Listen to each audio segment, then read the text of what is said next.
Good morning everyone. So we just did a case yesterday that we showed on Instagram that was quite a dramatic change. It involved a lot of planning first of all, but also it involved a big gum lift where we kind of lifted a gum on all 10 teeth. This is done very painlessly. You're numbed up for it, so you don't really feel anything during it, even though it looks quite invasive. It's actually not, and we do it on pretty much every case as well.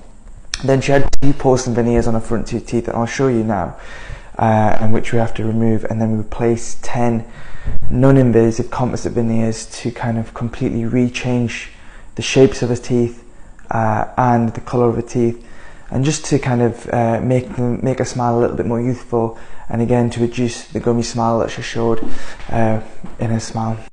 So this is the starting position here. You can see quite a lot of gum being displayed when she's smiling. These are the 2 porcelain veneers, and you can see they're a little bit too long. They're touching the bottom of her lip here, which is something that we need to plan, and hopefully we can raise that a little bit higher without drilling her teeth, which when we removed the veneers it was possible that we could do that.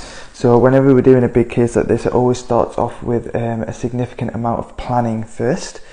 So we start off with a rough kind of plan in terms of where we want the teeth to be. You can see we're not adding much length at all on the bottom of the teeth, but we're adding a little bit of size to her teeth because we're going to be lifting her gum up. So we need to be careful by lifting the gum up. We're not making her teeth too big.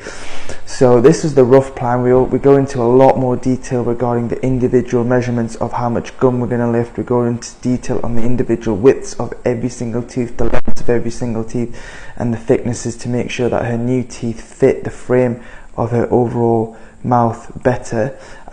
So we're going to lift all her teeth up a little bit, and certainly not add any length on the bottom of the teeth. So the first day of treatment involves doing all of that gum lift according to the pre-measurements that we've already made, and then adding all of the composite in a colour that we decided together.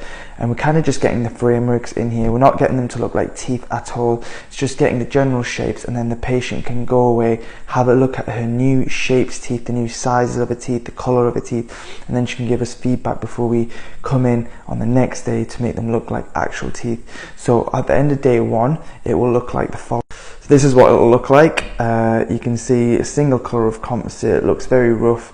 Gums still look quite sore. A couple of days with warm salty water rinsing, we'll be able to get these gums back to good health. You can see that composite's quite thin in certain areas where the teeth shining through, so we're going to have to use some form of opacers here to try and block out the dark teeth underneath. Again, we lifted the front 2 teeth up a little bit, and then we didn't add any length at all on her back teeth. So this was her final smile. You can see the gums have healed quite nicely. We've also we've just made them look a little bit more natural. You can see we've got a little bit of depth towards the end of her teeth, some translucency, a little bit of brightness in the middle as well, and yeah, overall quite a nice result. You can see how her teeth now fit the frame of her mouth quite nicely.